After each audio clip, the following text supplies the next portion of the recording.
Well, it's time to dismantle that cell phone we were talking about. Here's one. And we have cell phones.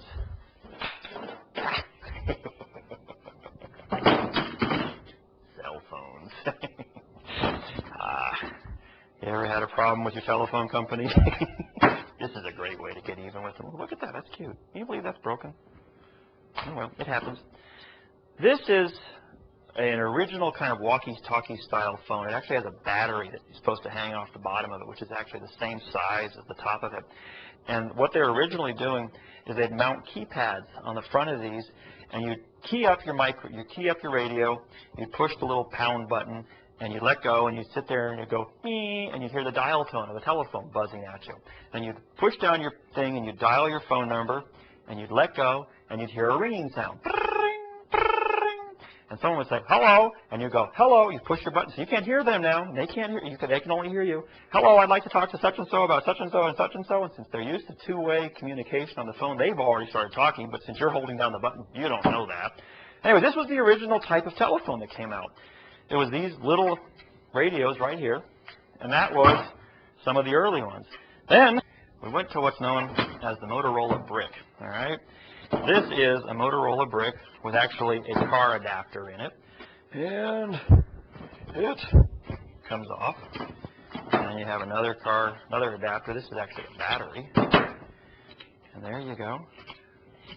You've got an original Motorola brick cell phone. The antennas, you think there's nothing to these? If you take a razor knife to these antennas, they are actually a coil of wire wrapped up in here, and it is how they get a long antenna into a short hole is to wrap it up. But I'm told I'm running out of time. We've got to take some of these apart. Which one's first? Here we go. Ooh. Go ahead. Give me some trouble. This one I was having trouble getting into.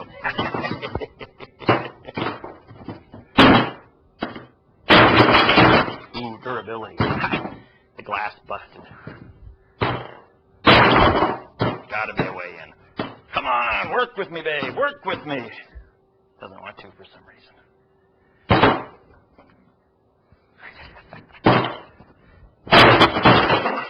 Guts! Right back. Oh, we're getting there. This thing's amazingly strong. I'm reasonably impressed. Cool stuff. It's not giving it up. I think it's winning. Oh, it's given up. It's given up. I can hear it cracking. I can hear it cracking.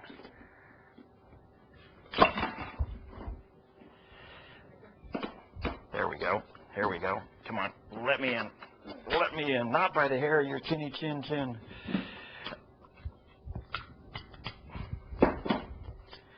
All the proper ways to use tools right here.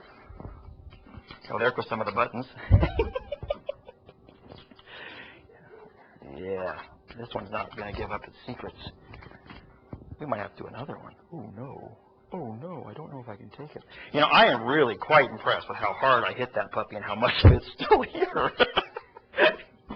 These are fairly incredible. There we go. Some electronics.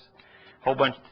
These little plates right here, these are actually set up to block the radio signal and the frequency so it doesn't intermix with things. There's a whole bunch of them in here. There's another one right there to help keep some of the crystals and some of the noise that's going on inside these things down to a dull roar.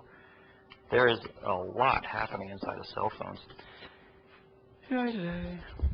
Now let's go back here to the Motorola brick. I was talking to you about the history of cell phones. These had to be so big because, like their other brothers, these units here, when you push, the radio transmitter is on all the time. You're holding down the button. Same with these. When you're talking, they're transmitting 100%, always on, not a chance to break. What they figured out was that these things were getting faster, and they needed to find a way to save the battery. So they started packetizing the information. If you notice, there's a little bit of delay on a cell phone. What's happening is the information is being crunched into a little packet, and the packet's being sent out as a blip. So now when this is on, it's only putting out quick little blips, nothing too major. So it's not using as much power. Also, because it's putting out little blips, the main antenna is telling each cell phone when to blip. So now you can have 8, 10, 12 cell phones actually on exactly the same channel, all blipping at a slightly different time. And so now they're using a lot less power. They require a much smaller battery. There's your battery on that one. And here's your battery on this one. Okay? And now here's these. And you've got a battery in these, which is even smaller. So we're moving from the older Motorola bricks to a medium-age cell phone to your little flip phones, all right? And you got nothing special. Ooh, I'm bleeding. How did that happen? I told you, you'll hurt yourself. Anyways, so a little itty-bitty cell phone. Now this, I wonder how this one's going to come apart. It's got an antenna in it. I don't see how the case, oh, the little itty, ooh, it does have screws. Ooh, cool.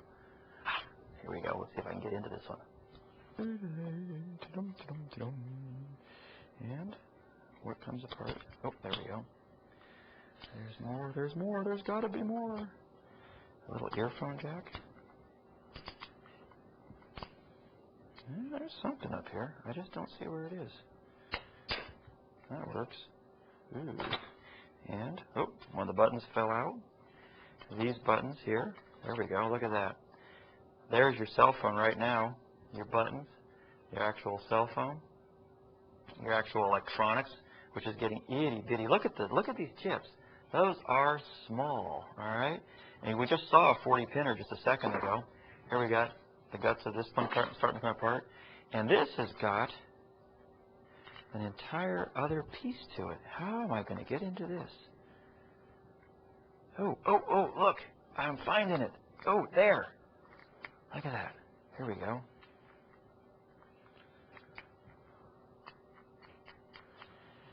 There's got to be a way in. That's loose. That's loose.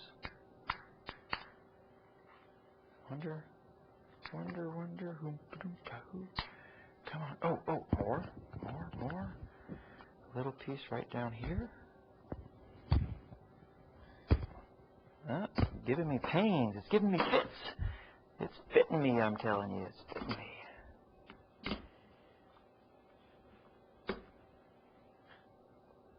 No, I'm not seeing it. There's got to be an easy way in. Ooh, maybe we need to stop for a second. I'm bleeding pretty good.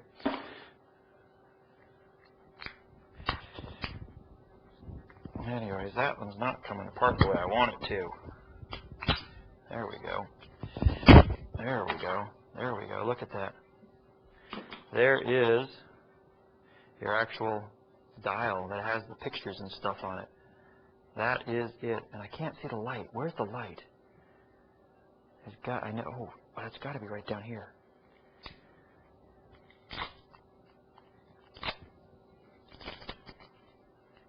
Where's the bulb? Oh, it's little LEDs. No, it's glass. It's busted into a million pieces. I just heard it go. There it is. And that is some of the picture that happens behind. Isn't that cool? Amazing little pieces. You got to take the time. Like I said, if it breaks, take your time, take it apart, give it an autopsy, see how it works. It's fun stuff.